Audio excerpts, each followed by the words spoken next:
Oke, halo sobat Medcom semuanya. Nanti story ya. Oke, buat story.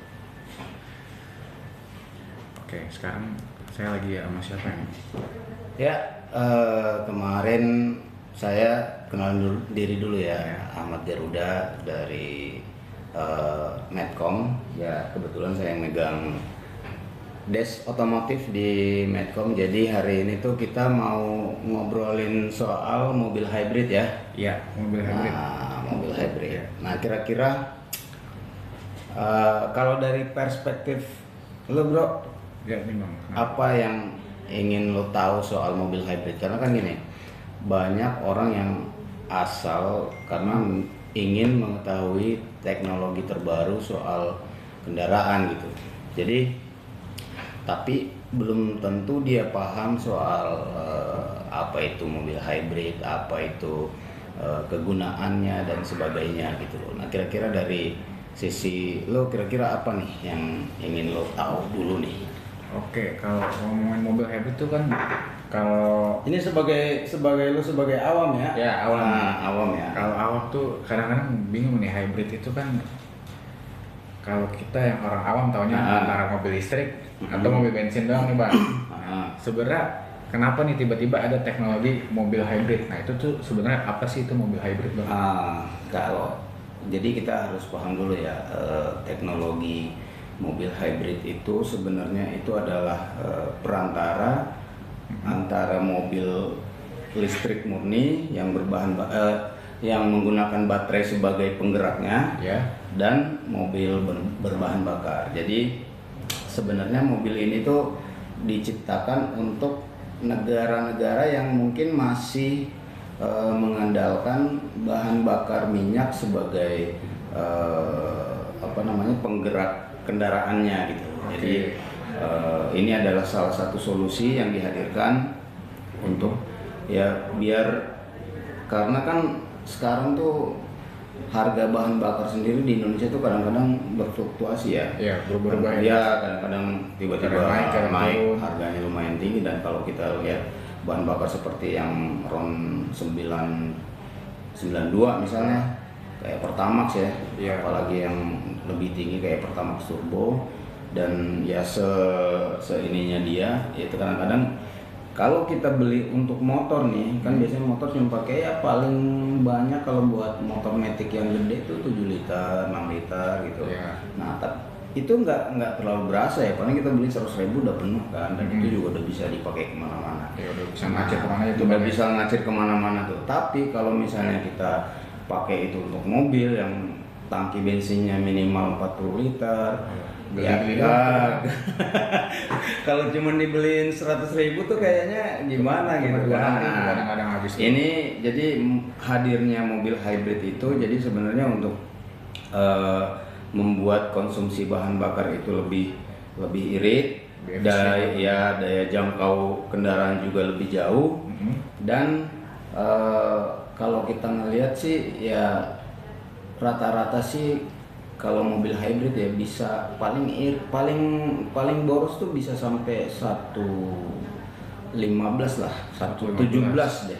117 ya, lumayan irit ya. Nah, itu juga untuk kapasitas mesin yang 1.500-an ya, karena kan kita lihat sekarang juga jenis mobil hybrid juga lumayan macam-macam gitu loh, lumayan banyak gitu. Jadi ya untuk mewadahi ini yang masih pengen menggunakan bahan bakar ya itu pakainya mobil hybrid gitu. Jadi yang ingin teknologi terbaru, mobilnya lebih ramah lingkungan, tapi nggak boros. Betul. Nah, ya solusinya ini. Solusinya ini. Karena ada ketakutan juga nih yang kemarin beberapa waktu lalu kita bahas sama Bung Denny nih. Soal penggunaan mobil listrik ya. Kadang-kadang ada ketakutan soal jarak tempuh. Jarak tempuh dan sistem pengecasan itu ada di mana gitu. Yang belum merata. Apalagi kalau orang yang benar-benar baru menggunakan mobil listrik itu sendiri. Tapi kalau berarti kan mobil hybrid itu secara tujuan dibuatnya tuh untuk negara-negara yang masih memanfaatkan adanya bahan bakar Ya, itu, bahan dan bakar. juga tujuannya untuk lebih irit tuh ya bang pengeluaran biayanya. Tapi kalau mobil hybrid itu sendiri sebenarnya ada berapa nih bang jenisnya bang? Nah, kalau kita bicara soal jenis mobil hybrid itu kan itu lumayan banyak sih, karena dari awal era kemunculan hybrid di Indonesia itu ya bisa dibilang mild hybrid ya. Mild hybrid itu artinya kapasitas baterainya itu benar-benar cuma sebagai untuk membantu akselerasi dan membantu mobil ketika berada dalam posisi idle. Artinya gini, ketika terutama yang mobil bertransmisi otomatis ya, ketika dia berhenti di lampu merah misalnya, engine mati. Nah, yang menghidupi semua kelistrikan yang ada itu disuplai dari baterai yang berkapasitas kecil itu. Kapasitasnya ya mungkin sekitar 1 sampai 2 kW lah itu untuk menghadirkan tetap nyaman tanpa mesin itu harus nyala gitu loh di lampu merah, atau yang kedua adalah membantu akselerasi, karena dengan akselerasi yang lebih cepat dan adanya bantuan baterai di sistem akselerasi engine itu, mesin itu tidak bekerja lebih sekeras mobil berbahan bakar aja gitu. Jadi dia itu menyuplai tenaga yang dibutuhkan, energi yang dibutuhkan oleh mesin ke roda untuk memutar roda di awal perjalanan. Jadi dia ngebantu juga dorongan awal, membantu dorongan awal. Nah, itu jenis mild hybrid. Jadi ketika awal-awal kemunculan mobil hybrid di Indonesia, kita bicara Indonesia aja ya. Kalau di dunia mah udah dari lama gitu. Nah, di Indonesia ketika mobil hybrid itu nongol, nah, versinya seperti ini. Dia benar-benar cuma membantu untuk melakukan akselerasi dan untuk membantu kendaraan itu ketika berada dalam posisi idle atau berhenti untuk sementara. Nah, ini juga berfungsi itu sebagai karena tadi dia membantu pada saat start dari awal. Nah, begitupun di tanjakan, biasanya suplai tenaga dari baterai ke engine itu biasanya juga akan berfungsi di saat tanjakan.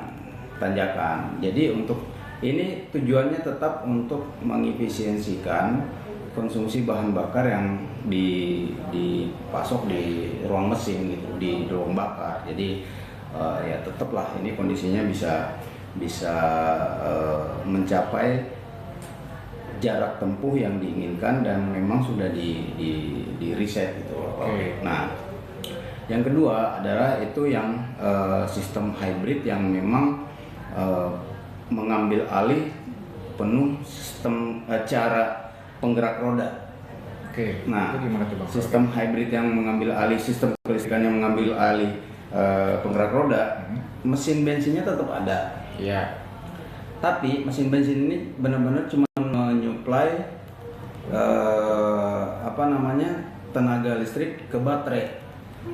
Nah, sistem ini tuh dipakai oleh Nissan dan ada beberapa brand juga yang menggunakan sistem ini. Jadi baterai itu menggerakkan. Jadi sebenarnya ini mobil listrik sebenarnya. Cuma dia nggak isi bensin. Dia nggak colok baterai. Dia nggak ngecas. Dia cuma ngisi bensin. Kayak di Nissan e-Power itu dia menggunakan baterai untuk menggerakkan roda dan motor listriknya, sementara mesinnya itu memasok tenaga ke baterai. Ini kapasitas baterainya biasanya lebih besar daripada yang mild hybrid yang tadi. Nah, kenapa ini dianggap salah satu model mobil hybrid yang lumayan kepake di Indonesia? Karena nggak perlu ngecas. Tapi sudah bisa merasakan bagaimana caranya itu berkendara dengan mobil listrik tanpa getaran dan sebagainya. Walaupun engine-nya begitu nyala, ya tetap ada getaran gitu. Tapi ya benar-benar engine itu cuman dipakai untuk mengisi ke baterai mobil hybrid ini gitu. Terus yang ketiga itu adalah plug-in hybrid.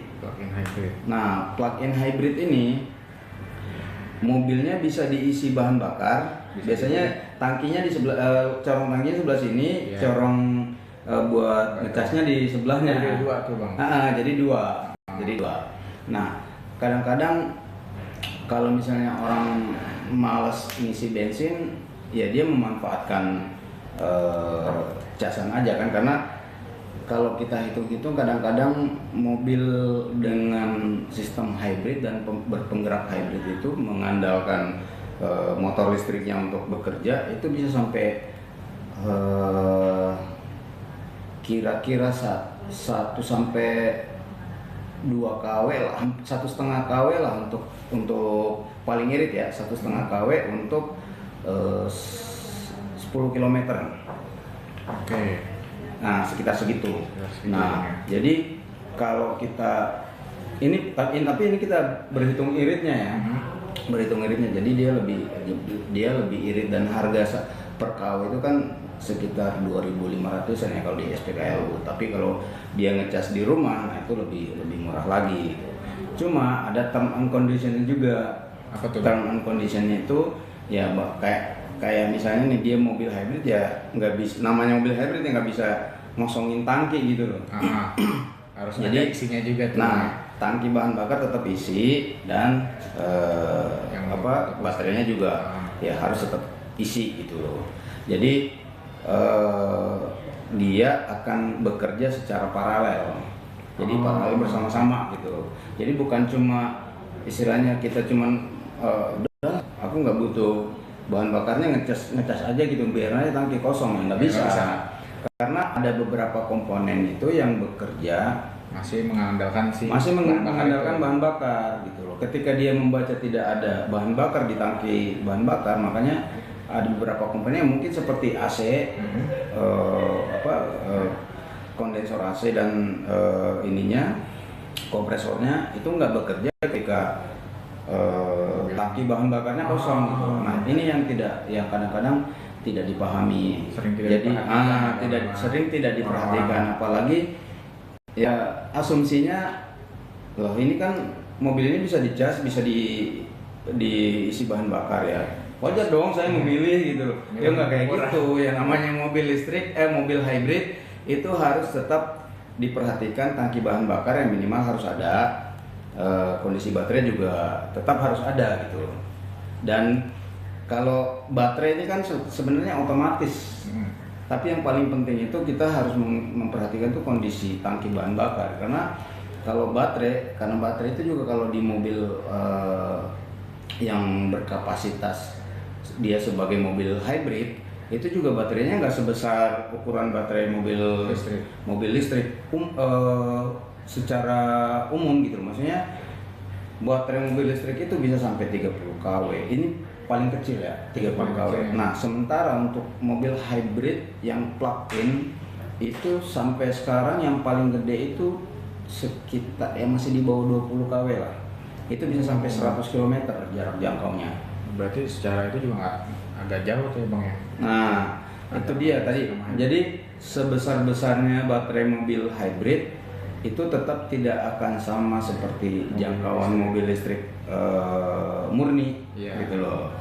Nah, kalau mobil listrik murni kan ya memang hanya mengandalkan baterai, dan ya wajar dong kalau dia mendesain baterai itu lebih besar di bawah deck yang kita injak kalau misalnya di floornya mobil itu kan. Nah, itu biasanya tempat baterai untuk mobil listrik. Nah, tadi kita kembali ke jenis mobil yang plug-in hybrid. Nah, plug-in hybrid ini tadi ada beberapa kasus juga. Kalau nggak salah beberapa tahun lalu ya, kalau nggak salah tuh pertengahan ada, ya kita nggak usah nyebutin merek, tapi ada satu konsumen itu menggunakan mobil berbahan bakar dan menggunakan baterai juga ya, kita sebut mobil hybrid ini. Itu benar-benar tidak melakukan pengisian bensin. Oh, dia Dan dia cas cuma aja tuh. dan itu kondisinya itu dia menggunakannya itu benar-benar istilahnya disiksa lah mobil. Dia Sampai kecepatan sampai 140 km per jam, terus sampai 180. Kalau by datanya sih katanya dia di waktu tangki bensinnya masih ada sedikit, ya. dan baterainya benar-benar diisi secara ya kurang lebih 80%, dan itu benar-benar dia bisa memaksimalkannya sampai kecepatan di atas 150 km per jam gitu. Dan nah ketika itu dikeluhkan AC-nya itu panas. Nah ternyata dan ketika dia ngisi baterai lagi di fully, nggak full juga sih. Waktu itu dia cuma ngisi berapa persen, terus dikebut lagi sebut-kebutnya, dan itu kondisi AC-nya semakin panas, dan ada beberapa fitur juga yang nggak bekerja gitu. Dan ini salah satu ketidakpahaman orang ini akan penggunaan mobil hybrid yang sistemnya yang pakai plug-in hybrid gitu. Jadi dia membiarkan tangki bahan bakar kosong, hanya mengisi baterai, daya listriknya, dan berharap bahwa performance dan fiturnya akan tetap sama dan bekerja semuanya, padahal pasti akan ada yang dikurangi dari situ gitu. Karena yang namanya mobil hybrid pasti butuh tangki bahan bakar ada isinya dan baterai juga ada isinya gitu. Nah ini terjadi dan dikeluhkan oleh pengguna mobil ini gitu. Dan dia ngeluh ke brand yang bersangkutan bahwa ini mobilnya nggak beres gitu loh. Karena ini sebenarnya mobil bisa dibilang keluaran terbaru lah gitu. Dan dia ngeklaim bahwa sampai ngeposting di sosial media gitu kan bahwa yang mobil ini nggak beres. Padahal itu kelalaian dia sendiri. Nah, padahal itu dia tidak memahami cara menggunakan mobil hybrid seperti apa gitu, pola perilaku penggunaan mobil hybrid itu seperti apa, dan ini yang harus dipahami gitu. Nah, ketika dilakukan pengecekan, ini nggak ngebelain yang brand mobil listriknya juga ya, tapi kita melakukan edukasi lah, apalagi buat teman-teman yang memang baru ingin membeli mobil hybrid, baru pengen nanya-nanya mobil hybrid ini jenis apa, ya kita lakukan edukasi gitu. Karena kan ya sejauh ini beberapa kali melakukan pengetesan mobil hybrid yang memang kondisinya harus seperti itu gitu. Karena kalau enggak salah satu sumber tenaga ini tidak terpenuhi gitu, misalnya tangki bahan bakar kosong atau baterai kosong, ya ini tetap tidak akan bisa beroperasi gitu mobil ini. Karena saya pun pernah mengalami sendiri baru ini gitu. Apa tuh Bang? Nah, kejadiannya lucu. Jadi kalau kita pakai plug-in hybrid ya atau mobil hybrid lah yang pada umumnya, ketika kondisi baterai itu ada di bawah 20% atau 15%, biasanya secara otomatis engine nyala untuk ngisi ke baterai itu. Nah, ternyata setelah saya parkir mobil dan ya karena nurunin barang nih kan, nurunin barang, jadi kondisi mobil ini masih tetap nyala. Idle aja deh. Idle, dan itu baterainya yang nyala. Baterainya yang memasok tenaga ke AC dan sebagainya gitu. Nah, dan itu posisi itu lowbat tuh Bang. Nah, ini sudah berada di kondisi 16% dan saya nggak memperhatikan lagi karena saya asumsinya engine pasti nyala nih. Iya. Engine pasti nyala untuk ngisi ke baterai. Dan ternyata itu nggak nyala bro. Jadi nyala justru baterainya tuh Bang ya. Nah, justru baterainya yang bekerja dan kondisinya sampai 7%. Waduh. Nah, ketika saya berpikir, wah ini kayaknya saya harus mundurin mobil nih, karena posisinya memang lagi ada di pinggir gunung gitu waktu itu. Pengen posisi mundurin mobil dikit biar ya nggak ngalangin lah gitu loh. Ternyata udah nggak bisa dinyalain. Nah, aku telepon orangnya, orang teknisnya, dan ternyata itu memang salah satu model yang modul baterainya itu belum diupdate. Nah makanya ada kondisi yang memang mobil hybrid itu memang juga nggak bakal beroperasi gitu ketika kita tidak memperhatikan itu gitu. Nah mungkin buat teman-teman yang mau membeli mobil hybrid juga bisa tetap menanyakan hal-hal seperti itu, karena kenapa ini agak ya sepele sih gitu lah, karena baterai drop sampai di bawah 10% gitu dan engine gak nyala. Apakah kondisinya kalau misalnya pas mode drive-nya dimasukin ke D, apakah dia secara otomatis engine nyala apa enggak gitu. Nah ini harus dipastiin juga gitu, karena ketika modul firmware-nya belum diupdate, makanya itu biasanya nggak nyala gitu loh, karena ada ketidakharmonisan dalam membaca sistem gitu. Nah ini yang harus dipahami. Jadi tadi ada mild hybrid, terus ada yang jenisnya yang kedua adalah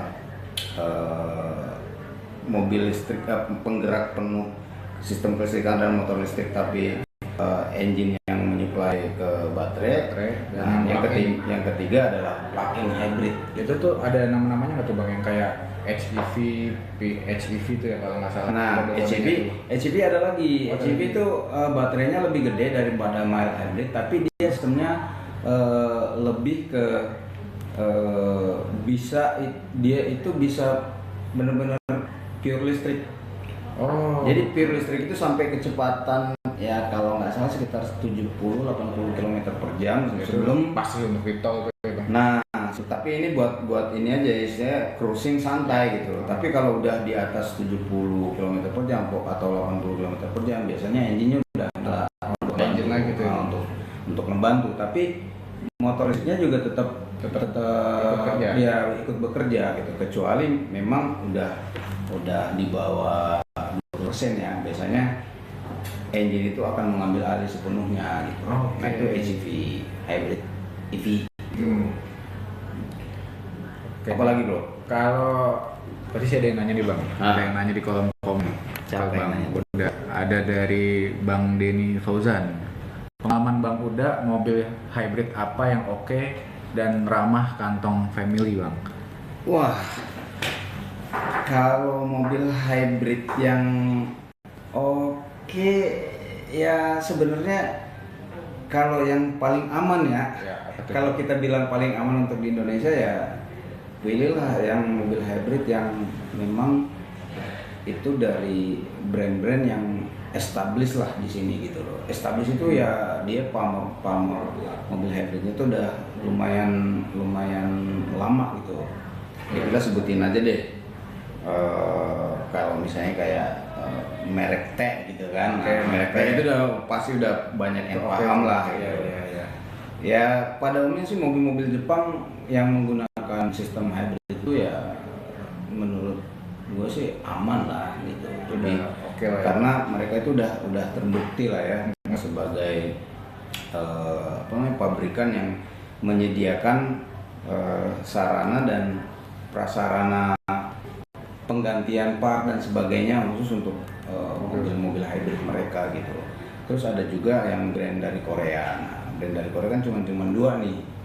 Nah, cuma dua. Mereka juga punya mobil hybrid tuh. Nah, itu juga lumayan. Oke, karena saya pernah ngetes salah satu lah dari brand Korea ini ke daerah Ciwidey, dan itu juga lumayan efisien lah dalam konsumsi BBM. Cuman kalau kita bicara soal harga, nah harga ini sebenarnya karena regulasi dari pemerintah soal perpajakan dan ya berbagai macam hal lah, itu harganya tetap lebih tinggi daripada kebanyakan masih lebih tinggi daripada mobil listrik malah. Mobil listrik. Berarti di antara apakah kalau soal pajak nih Bang, mobil itu lebih tinggi dari mobil listrik kan udah pasti.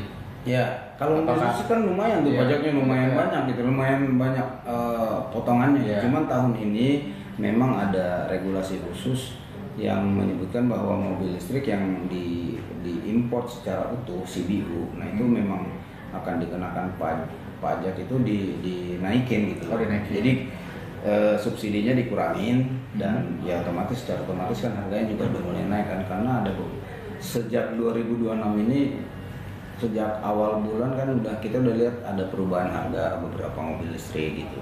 Cuma yang hybrid itu karena dia tidak mendapatkan insentif yang terlalu besar, makanya harganya juga ya cenderung ya kurang lebih sama lah dengan tahun lalu gitu. Nah kalau kita bilang mobil hybrid yang paling efisien terus harganya terjangkau ya itu tadi, saya bisa menyarankan yang ke arah mobil-mobil yang produksi Jepang. Kalau misalnya memang ada ketakutan tentang mobil-mobil yang Cina yang terbaru ini ya, takut soal kayak misalnya komponennya kurang atau apa sih namanya nih, daya tahannya belum terbukti misalnya kan, durabilitasnya dan sebagainya, ya main aman ya pilih brand yang Jepang. Tapi kalau misalnya memang mau mencari benar-benar yang masuk di harga yang ramah di kantong nih, ya mobil Cina. Ya. Karena beberapa juga mobil Cina kan lumayan juga gitu. Benar. Lumayan juga dan kalau kita bisa bilang penetrasi mereka itu di apa namanya di pasar otomotif Indonesia itu lumayan gede gitu loh. Mereka itu bangun jaringan dealer itu lumayan masif. Iya. Ya kan? Nah, ada beberapa kita ngelihat data penjualan di Gaikindo aja, brand China ini lumayan loh gitu. Maksudnya bisa penetrasi langsung ya gitu loh. Cuman yang brand China yang paling kompetitif saat ini ya memang masih lebih fokus ke mobil listrik. Ya, tapi tahun ini katanya mereka akan membawa versi yang mobil hybrid. Nah, cuman mobil hybridnya disegmentasi apa namanya, low end atau mid end atau di high end ya kita belum tahu gitu. Kemarin memang ada bocoran bahwa mereka akan membawa yang di segmen mid end gitu dengan harga ya sekitar 500 jutaan lah gitu. Cuma ya kan kita belum tahu secara pasti nih gitu. Nah kalau misalnya memang Bung Den tadi pengen membeli mobil yang lebih ramah di kantong dan teknologinya benar-benar udah hybrid, ya udah brand China jawabannya. Karena cuman mereka yang saat ini benar-benar menghadirkan mobil-mobil yang ya berteknologi tinggi dan mereka mengklaim bahwa teknologi hybridnya juga lumayan bagus. Bahkan ada yang mengklaim satu kali full tangki dan full baterai itu bisa sampai 1.400 km gitu. Jauh itu. Artinya Jakarta Surabaya udah bolak-balik. Enggak bolak-balik, satu kali perjalanan kan masih ada sekitar ya sepertiga tangki lah atau seperempat tangki lah. Ya. Nah bisa dibayangin bro, ya kan? Hemat. Jadi ya kalau kita bicara soal teknologi ya memang sih mobil-mobil dari China itu memang nggak kalah menarik ya, gitu. menarik sih bang kalau mobil China. Dan sekarang kan populasi juga lumayan banyak di Indonesia kan. Cuma kalau mau ada tuh di mana-mana. Cuma kalau mau main aman ya tetap brand mindset orang Indonesia, apalagi kalau udah bicara soal harga jual kembali, gimana nih mobil Cina gitu loh. Ya pilihlah Toyota. Ya, bukan ini ya. Pilihlah yang benar-benar sudah bisa punya establishmentnya lumayan lama lah gitu di Indonesia gitu. Apa lagi bro? Kalau tips untuk orang-orang yang belum ngerti ini bang soal mobil hybrid dan dia mau punya mobil hybrid karena tahu fiturnya yang irit banget, jadi dia cuma mikirnya, oh ini irit nih mobil hybrid. Tips awalnya tuh aku bang harus ditanamin di mindset orang yang mau mempunyai mobil hybrid, dan itu untuk mobil pertamanya dia. Kalau saya sih lebih ke yang HEV aja ya, yang hybrid EV ya. Okay. Karena kenapa? karena kalau mild hybrid itu nggak begitu berasa, nggak begitu berasa. Tapi kalau dia udah main di hybrid EV itu lebih kapasitas baterainya kan lebih gede, dan itu konsumsi bahan bakarnya juga bisa sampai 120, 122, 1 liter itu 22 kilo bro. Lumayan sih. Nah itu sih udah lumayan, karena kalau misalnya dia memilih teknologi hybrid yang seperti e-power, kadang-kadang orang nggak nyaman dengan yang namanya tiba-tiba engine tiba-tiba nyala gitu. Padahal ya sebenarnya HEV itu sama e-power itu sebenarnya hampir sama lah gitu loh. Cuma yang e-power itu benar-benar motor listriknya yang menggerakkan roda gitu. Jadi ketika baterai itu misalnya baterai udah tipis dan kita tetap ngebejek, nah engine itu putarannya juga makin gede. Tapi dia tetap mengisi ke baterai gitu, bukan menggerakkan roda. Nah HEV itu engine-nya itu ikut membantu menggerakkan roda. Jadi dia mengambil alih ketika pedal gas itu ditekan cukup agresif, dan dia engine itu akan secara otomatis nyala untuk mengambil alih putaran roda atau membantu motor listrik untuk menggerakkan roda gitu. Nah saran gue sih ya pilih yang HEV dulu lah gitu. Karena kalau biar nggak artinya nggak kagok lah. Jadi kalau kayak misalnya kita menekan pedal gas yang agak agresif, secara otomatis kan dia nyala tuh. Nah dia feeling kita tuh soal mobil berbahan bakar itu ya sama gitu loh. Karena gas ketika dipencet kencang, ya ini juga putaran mesinnya akan berasa nyala gitu, akan ada RPM-nya akan naik gitu loh. Nah sementara kalau si e-power belum tentu dia langsung akan naik, karena dia akan melihat kondisi baterai gitu. Kondisi baterainya apakah memang udah butuh untuk dipasok tenaga apa belum.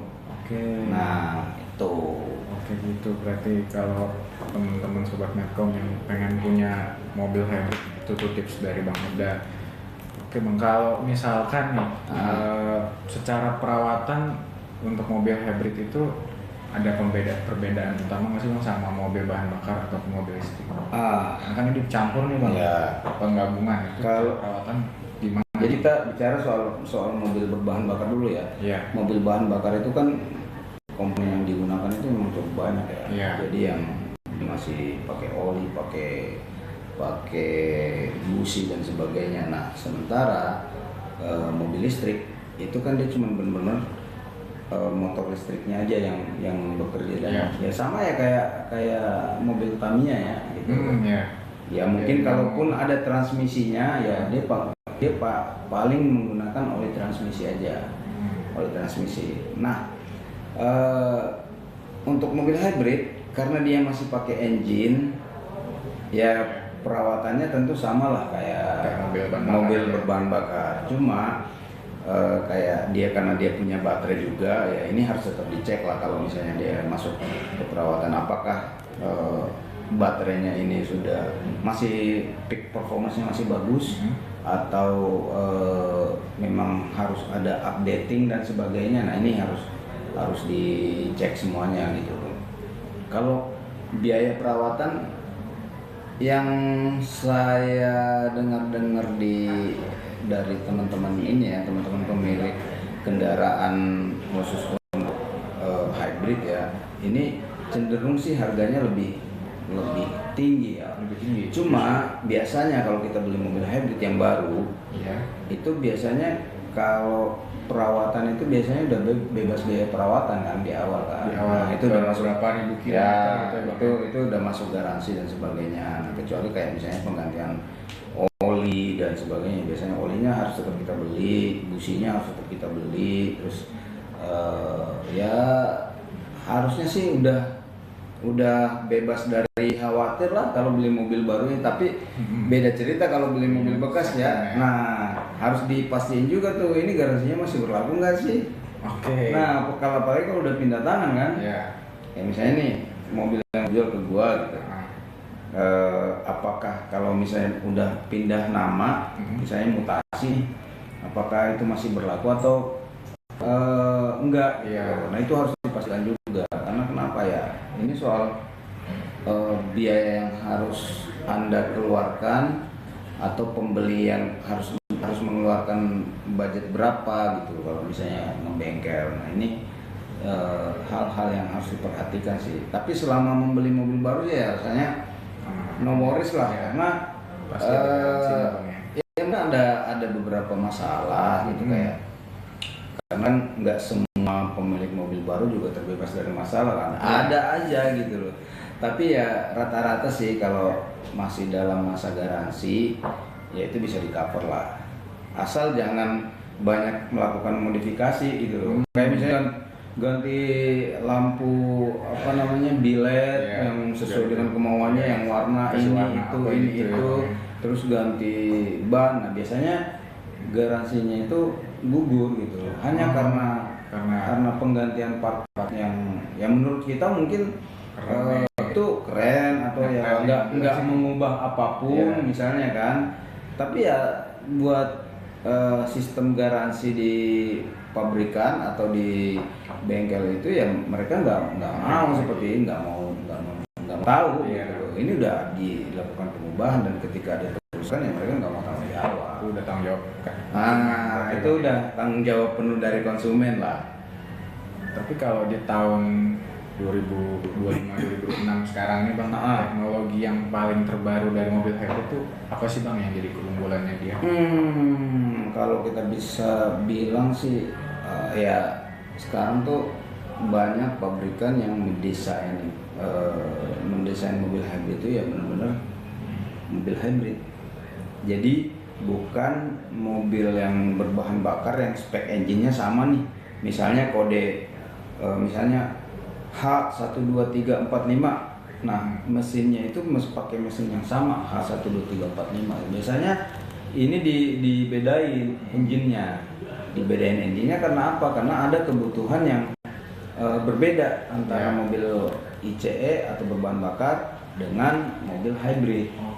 Nah, selain engine itu biasanya juga sistem transmisi didesain ulang. Jadi untuk istilahnya kayak cut to cut lah, kayak atau perpindahan antara motor listrik ke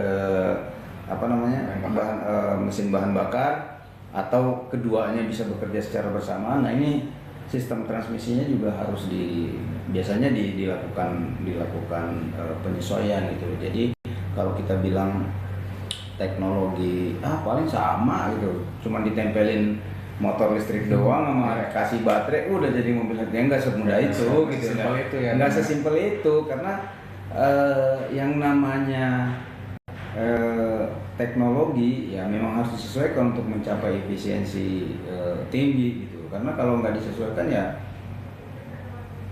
akan cukup bisa menimbulkan masalah di kemudian hari justru. Makanya kenapa beberapa pabrikan itu mereka itu melakukan riset khusus untuk kendaraan hybrid, yaitu karena itu ingin mencapai ya tingkat efisiensi yang mereka inginkan gitu. Jadi bukan semata mesin yang sama terus ditempelin motor listrik terus dikasihin baterai. Nah transmisinya yang bisa tektokan antara dua motor sama mesin bensin ini gitu, nggak seperti itu gitu. Jadi ya kalau bisa dibilang sekarang teknologi yang paling baru ya itu selain sistem transmisinya, engine-nya, terus baterainya juga udah mulai lumayan gede-gede sekarang mobil hybrid. Jadi ya jarak tempuhnya lumayan jauh. Bahkan kemarin sempat juga tuh kita adalah tulisannya di Medcom kemarin soal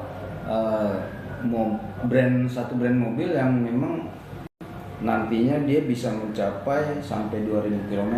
Itu tipe hybrid tuh. Nah, bisa sampai mencapai 2000 dalam keadaan bensin full, baterai full 2000 km. Dan ya kalau kita bisa bilang ya kalau benar-benar Jakarta Surabaya Jakarta tanpa halangan 1000 km 2000 km cukup lah. Benar. Ya kan? Iya. Iya, yang penting ya jangan keliling di Surabaya. Kalau cuma perjalanan cukup 2000 km. Tapi itu kaki juga harus sekolah apa enggak, Pak? Pasti harus. Ya istilahnya kaki harus sekolah itu yang injak pedal gasnya itu benar-benar moderate lah ya. Jadi nggak apa namanya geber-geber gitu. Kalau geber-geber mah ya tetap aja bro. Karena yang namanya konsumsi bahan bakar kalau misalnya kita terlalu, karena ini kan engine itu bekerja sesuai dengan perintah dari kita gitu. Perintah dari kita, engine ataupun motor listrik itu pasti akan sesuai dengan perintah dari kita. Kalau misalnya memang kita bawanya juga urakan ya konsumsi bahan bakar pasti akan lebih tinggi gitu loh. Tuh, brother. Oke Bang, berarti kapan sih kira-kira kita bisa memaksimalkan teknologi hybrid ini Bang?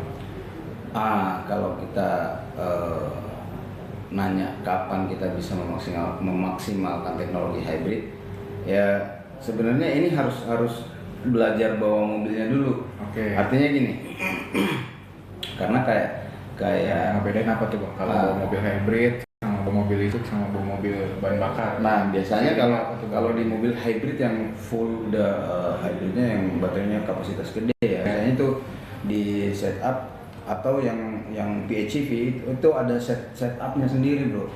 Jadi ini bisa di listrik murni atau gabungan keduanya.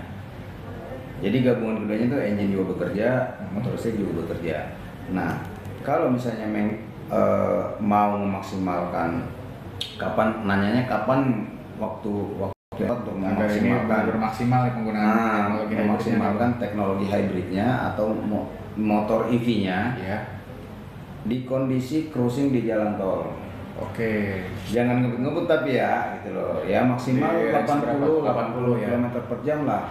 Ada beberapa mobil itu bisa sampai 100 km per jam itu masih full motor listriknya.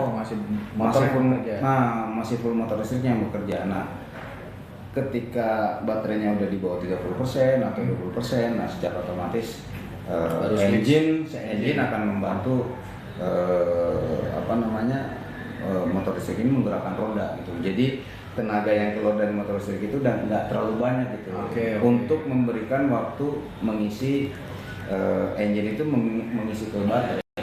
Jadi bisa dibilang engine itu juga sebenarnya bekerja double gitu loh. Bekerja double ketika sistem hybrid ini bekerja, HEV-nya bekerja gitu. Nah, ketika dia sistem HEV-nya bekerja, nah sistem mesin bahan bakar ini juga tetap mengisi ke baterai dan sekaligus menggerakkan roda. Nah, ketika kita pengen memaksimalkan motor listrik yang ada di mobil hybrid, nah itu juga selain yang cruising santai tadi, kita juga bisa memanfaatkan yang namanya teknologi regenerative braking. Teknologi ini hanya terdapat di mobil hybrid dan mobil listrik. Jadi misalnya turunan atau deselerasi. Jadi kita tinggal aktifin aja tuh. Misalnya level 1 itu deselerasinya itu tidak terlalu keras lah. Nah, level 2 saya biasanya pakai yang level 2. Karena kenapa? Lebih cepat ngisi ke baterai, juga tidak terlalu hard braking gitu loh. Dia tidak deselerasinya nggak terlalu keras, nggak terlalu berasa gitu. Nah, ada yang level 3 itu biasanya udah berasa banget gitu loh. Ketika pedal gas diangkat dia secara otomatis agak ngerem gitu. Nah, itu rem sistem pengereman itu atau deselerasi itu yang dinamakan regenerative braking. Karena ketika kita melakukan deselerasi, jadi tendangan putar balik dari motor listrik itu kembali mengisi ke baterai gitu. Dan kayak misalnya kalau kita ke kawasan pegunungan gitu yang banyak turunan, nah ketika ke atas mungkin kita akan, nah ini mungkin jadi pembeda juga nih dengan mobil berbahan bakar, karena ketika kita naik gunung mungkin konsumsi bahan bakarnya akan naik gitu. Tapi ketika kita turun dari pegunungan dan ingin memaksimalkan sistem hybridnya ini, nah itu bisa mengaktifkan fitur yang namanya regenerative braking itu tadi. Nah jadi dia akan mengisi ke baterai. Cuma tetap harus kaki ini harus tetap standby di pedal rem karena kapasitas baterai di mobil hybrid itu lebih kecil. Iya. Jadi karena dia kan cepat penuh kan. Iya. Nah ketika udah penuh, regenerative braking itu tidak akan bekerja bro. Oh, Jadi tidak akan ada lagi tuh efek mengerem gitu, akan ngelos aja dia. makanya harus tetap standby. Nah harus standby tetap di pedal rem lah. Tentang ini Regenerative braking, mengandalkan itu aja gitu, enggak bisa. Jadi kalau di mobil hybrid harus memperhatikan itu juga karena kapasitas baterainya yang kecil, bisa cepat penuh, dan ketika itu penuh ya regenerative brakingnya nggak Jadi bekerja, normal jadi normal lagi, ngeloyer aja dia. Gitu. Tapi kira-kira teknologi hybrid ini cocok nggak sih bang buat di Indonesia menurut abang? Kalau dibilang cocok, ya ini yang diprediksi memang cocok teknologi yang mobilitas ini justru yang paling cocok di Indonesia. Karena kenapa? Ya masih bisa isi bensin, Iya. dan efisiensi tetap bisa terjaga dan bisa merasakan yang namanya mobil berpenggerak listrik. Oke. Nah, Iya. jadi ada 3 hal di situ. Yang pertama yaitu tadi soal efisiensi bahan bakar. Terus yang kedua soal tadi apa ya? Yang kedua tuh bisa memaksimalkan fitur-fitur ya, terutama ya yang kayak yang tadi, dan ya bisa merasakan berkendara pakai mobil listrik itu seperti ini gitu, tanpa harus membeli mobil listrik bro, gitu loh. Bener sih. Nah, Tapi kalau range harga mobil hybrid nih dari terendahnya itu berapa bang sampai yang tertinggi? sekarang itu kalau dilihat dari range harga ya ada yang di harga 230 kecil lah, 230-an lah. Ini brand China ya. Brand China. Nah, kalau misalnya udah ke harga 400 kurang lebih 400 lah. Ini udah ada beberapa. Udah ada beberapa brand di situ. Apalagi kalau kita udah bicara soal harga yang 500 ke atas ya udah banyak lah di situ. Karena memang pergerakan brand otomotif untuk menciptakan teknologi yang lebih ramah lingkungan ini ya memang arahnya memang ke situ gitu. Karena kemarin sempat juga ngobrol dengan beberapa produsen komponen lah, kekhawatiran mereka soal komponennya, terutama kayak aki, busi, oli. Ini kan di mobil listrik nggak kepake bro. Oh iya. Apa yang mau diituin ya kan? Iya. Nah, aki, busi sama oli ini kekhawatirannya cukup tinggi gitu loh, dan ternyata karena ya mungkin di jajaran pengambil keputusan untuk industri secara global mungkin berdiskusi secara ketat lah mungkin ya. Jadi ada bisikan nih yang saya dengar bahwa arah otomotif di Indonesia itu akan ke mobil hybrid. Nah, kenapa beberapa pabrikan sekarang itu lebih getol meluncurkan produk hybridnya itu, termasuk mobil merek Jepang juga terus mobil yang Korea juga lebih-lebih yang mobil Cina nih. Mobil Cina mereknya banyak banget gitu, dan mereka itu masing-masing punya kelebihan lah. Ada yang hybridnya dengan mesin bensin, ada yang hybridnya dengan mesin diesel gitu. Nah itu ya menurut gue sih ya luar biasa lah. Pernah juga ada ini brand Jepang yang membuat mobil MPV bermesin diesel itu pakai sistem hybrid. Ada juga diesel tapi hybrid dan mobil keluarga pak. Waduh. Nah kadang-kadang disangka gitu loh. Iya. Ternyata mereka juga bisa membuat mobil itu. Cuma memang teknologinya yang mild hybrid, bukan teknologi yang hybrid yang kapasitas baterainya gede gitu. Oke. Nah ini lumayan sih maksudnya. Cuman produk ini tuh udah discontinue gitu loh. Udah discontinue. Jadi sekarang tuh kalau dicari ya paling mobil secondnya aja yang ada gitu. Mungkin Ada yang nanya nggak nih? Coba lihat dulu. kita lihat ada yang nanya dari Sobat Medcom tentang mobil hybrid. Ada menyimak aja nih Bang kayaknya. Pada nyimak. Iya, mungkin ya kalau udah menyimak lebih paham nih ya tentang mobil hybrid itu apa, dan jenis-jenisnya mobil hybrid itu apa, terus gimana cara memaksimalkan teknologi hybrid tuh tadi udah dijelasin juga sama Bang Huda. Bang Huda mungkin ada lagi nggak nih yang mau disampaikan ke Sobat Medcom tentang fakta-fakta wajib yang diketahui untuk mobil hybrid? Itu tadi harus benar pelajarin dulu seperti apa sistemnya bekerja, karena kalau asal pakai aja tidak mengubah perilaku, nah ini kadang-kadang ketika mengalami masalah orang baru akan belajar gitu kan. Biasanya gitu. Dan memang biasanya pelajaran guru yang paling terbaik itu yang pengalaman memang. Iya, cuman ya memang harus disertai dengan kita belajar lebih awal lah gitu. Kita riset dulu ya.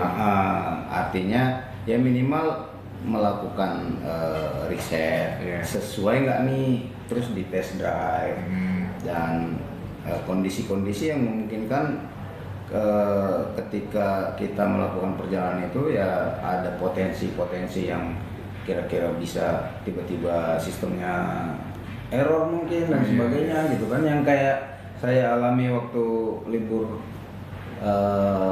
akhir tahun kemarin. Itu cukup signifikan banget gitu loh, karena ya jujur nggak tahu gitu dan nggak dikasih tahu juga. Ini modulnya ternyata modul baterainya belum di update gitu. Padahal itu hal yang menurut saya orang-orang harus paham gitu.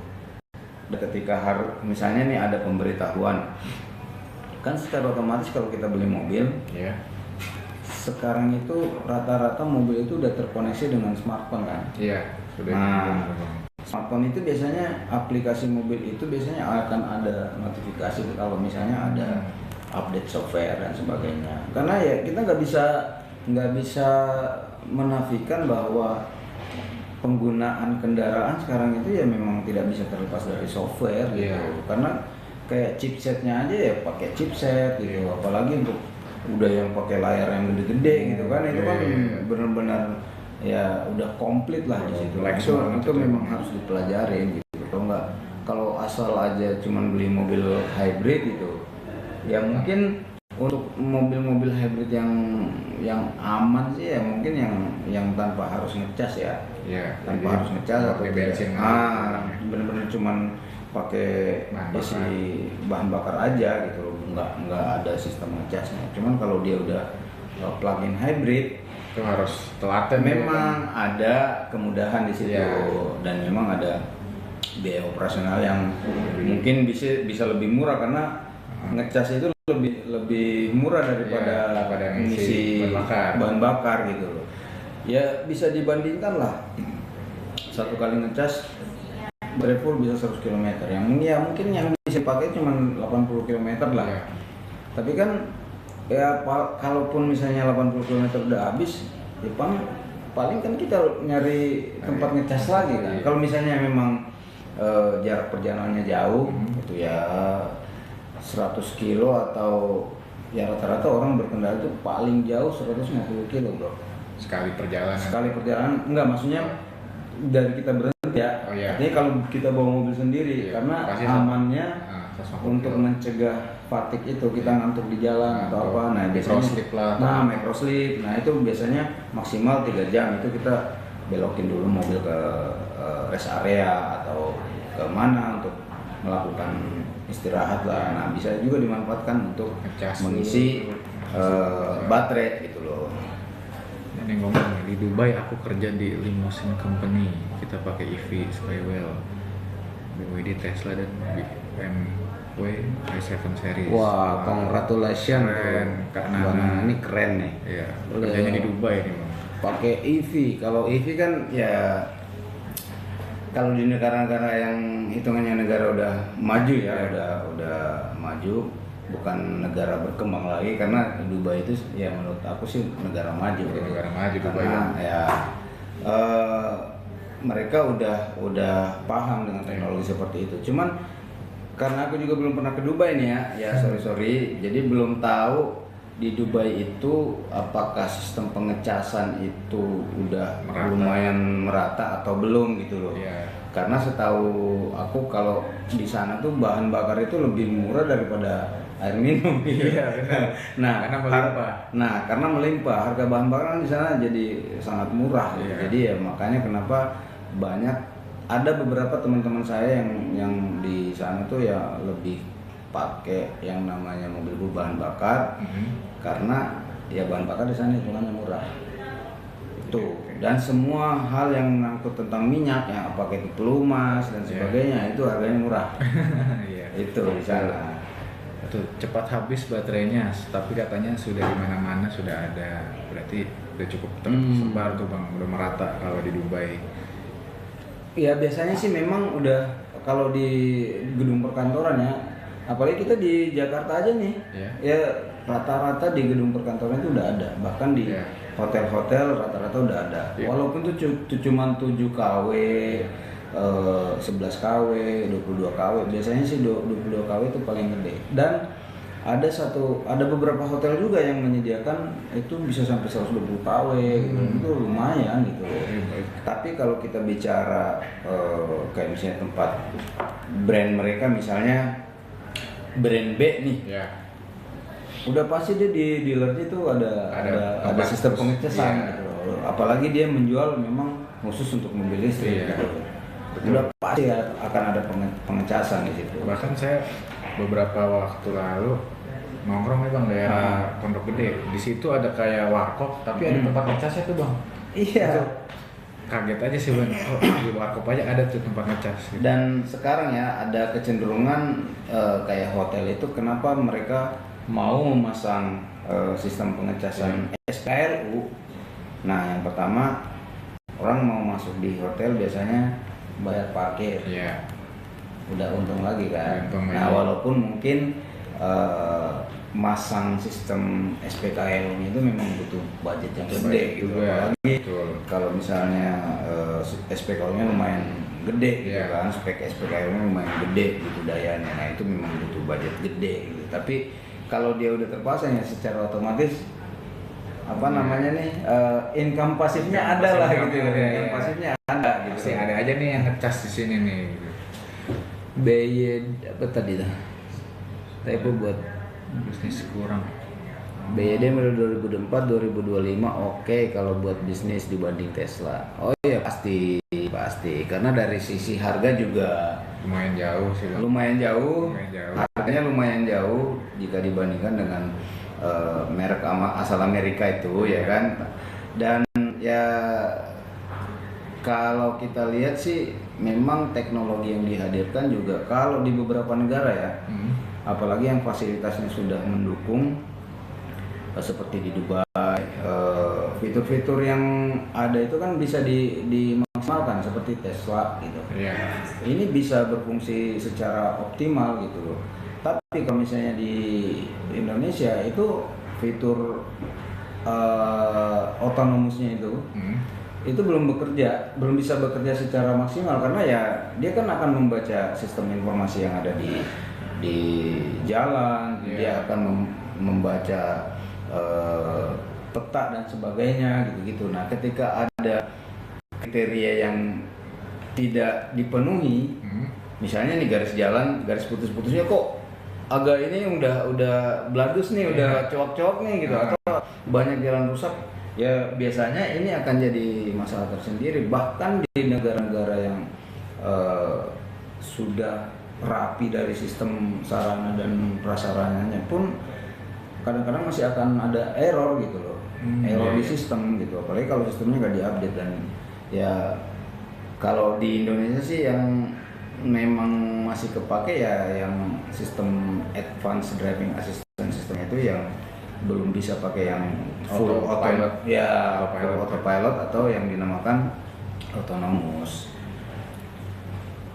Ini dia Kak Nana. Tadi di Uber harganya lebih mahal Tesla karena mungkin sama-sama komponen dari USA. Iya. Kalau Kak, halo. Maksudnya harga lebih mahal Tesla. Ya udah pasti.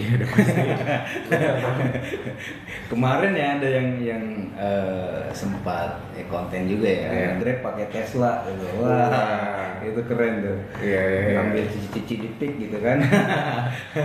Itu ya ngelihat ininya sih itu kayak bercandaan ya, atau konten lah atau apa gitu, nggak ngerti gitu, untuk ngisi waktu kosongnya dia mungkin ya. Tapi kalau masuk dalam kategori ini di apa namanya segmen taksi online atau taksi dalam jaringan itu ya harusnya sih segmentasinya juga beda gitu loh. Karena di kita pun di Indonesia, di Jakarta pada khususnya mobil listrik dengan taksi mobil berbahan bakar itu rate-nya berbeda. Iya, beda sih. Berbeda. Jadi kita kalau misalnya naik mobil listrik taksi ya udah pasti lebih mahal. Betul. Secara rate daripada mobil yang berbahan bakar gitu. Dan mereka juga biasanya mendapatkan keistimewaan di beberapa tempat, misalnya di bandara itu masih bisa masuk di jalur yang pas di tiap bandara gitu kan. Nah, kalau misalnya udah mobil berbahan bakar, taksinya berbahan bakar, biasanya dia harus jalan dikit keluar. Betul bang, setuju. Tapi keren nih Mbak Nananya nih, tinggal di kerja di Dubai. Keren Mbak, keren Mbak Nana.